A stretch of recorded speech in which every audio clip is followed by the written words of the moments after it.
Hello, everyone. I just want to quickly go over some things with you because I've made some good progress in my research.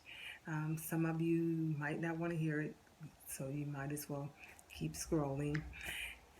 Others may really want to hear this because it is very interesting and um, we want to know the truth, okay, behind this whole thing.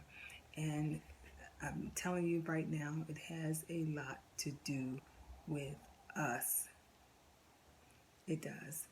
And so I'm going to get started really quickly. I started doing research about our melanin and finding out that people pay for melanin injections, okay, and that the cost of melanin is $364 at the time per gram. All right, it's gone up slightly, and so I want to just get right into it because I discovered that NASA and John Hopkins Bloomberg School of Public Health uses melanin. All right, and so here we go. Biological pigment that acts as nature's sunscreen set for space journey. Melanin samples are headed to the International Space Station where their ability to protect against harmful radiation will be put to the test. And here are the scientists right here holding the melanin up. And this is the liquid form of melanin.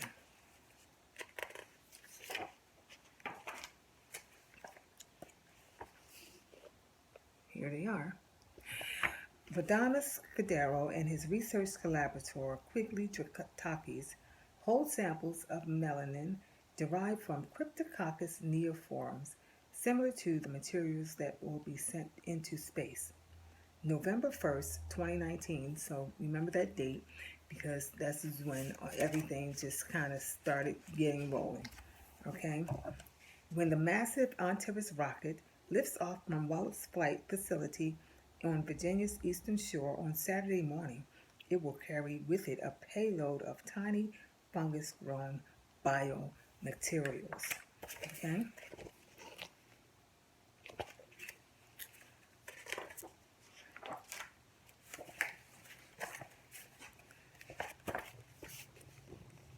Next page. This is the first time melanin has been sent to space for testing, partly because the material is extremely expensive to produce, with a gram typically costing roughly $400. Cadero's work centers on a form of melanin grown in the environmental fungus Cryptococcus neoformans, which researchers expect may provide a far more cost-effective factory for melanin and may even provide more additional research information. Okay, so what is Cryptococcus neoforms? So when I asked that question, it led me to the CDC, the Center for Disease Control.gov. Where does Cryptococcus neoforms live? They live in the environment throughout the world. The fungus is typically found in soil, on decaying wood, in tree hollows, and on bird droppings, and in bird droppings. Remember in my last video I was talking about the bird droppings and the pigeon droppings, okay? How does someone get a neoforms infection? How does someone get a neoforms infection? Neoforms infections are not contagious. Humans and animals can get the infection after inhaling the microscopic fungus from the environment. Some research suggests that people may be exposed to C. neoformans in the environment when they are children. Okay, most people who breathe in C. neoformans never get sick from it. However, in people who have weakened immune systems, you know how they're talking about the weakened immune systems, you don't have enough vitamin D, and you don't have enough vitamin D3 and enough iron in your blood. Many, especially black people, are anemic, as I was talking about in one of my previous videos. It says that cneiformins can stay hidden in the body and cause infections later when the immune system becomes too weak to fight it off. So they put a lot of things in the environment, especially in the inner cities where they don't have clean water. Some of them, you know, they have a lot of lead in the water, and especially in Detroit, and I'm sure other areas have lead poisoning. And so you also have, with this Cryptococcus neoforms, like I said, it comes from decaying wood, all of these old homes and old buildings that people have been living in, especially, and now that they have gentrification, there's a lot of demolition where they're knocking down the buildings, and these pigeons and pigeon droppings, you know, it's like a white powdery substance that flies through the air. Like the other day, I experienced a bird pooping on my windshield. And by the time I got home, this bird poop had dried up to a white powdery substance. I was almost scared to get out of my car. But what I did was took the water hose and sprayed it off, okay? So um, it can weaken your immune system. And we've been living around all this. That's where pneumonia and all kinds of diseases start. It says it can also affect other parts of the body. The symptoms of the infection depend on the parts of the body that are infected. So, you know, they've been talking about meningitis and brain disorders from this COVID-19. So they just now came up with the word COVID back in February because they needed to find a new name, you know, so that people wouldn't get, I guess, suspicious and start researching Cryptococcus neoforms.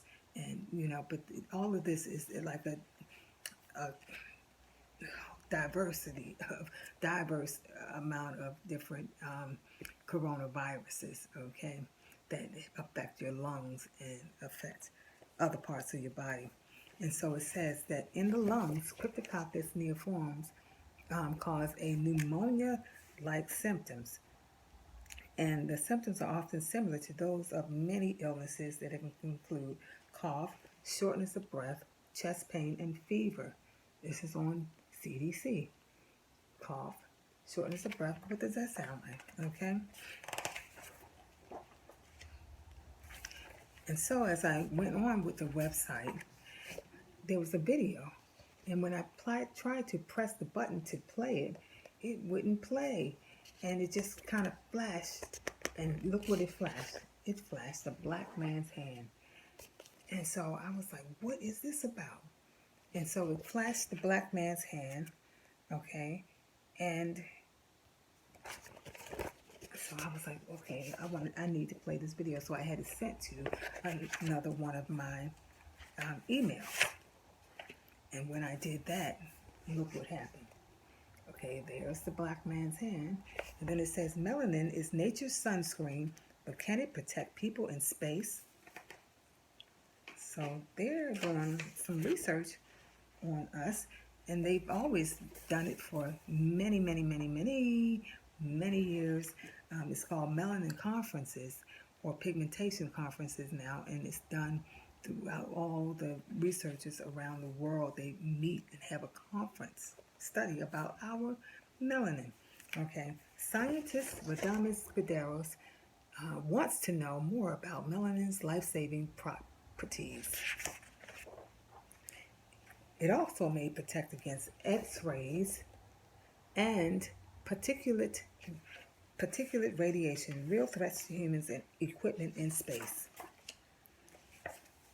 And then they found one where, then it went on.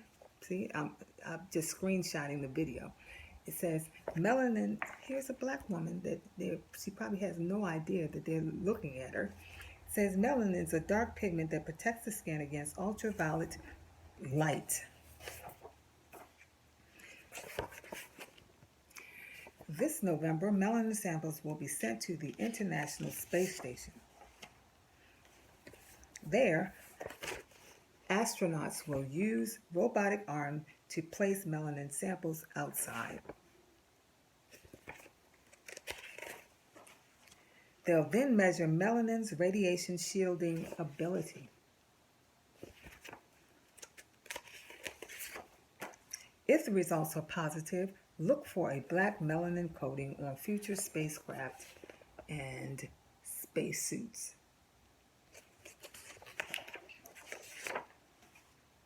Then it also says, your skin's melanin can conduct electricity.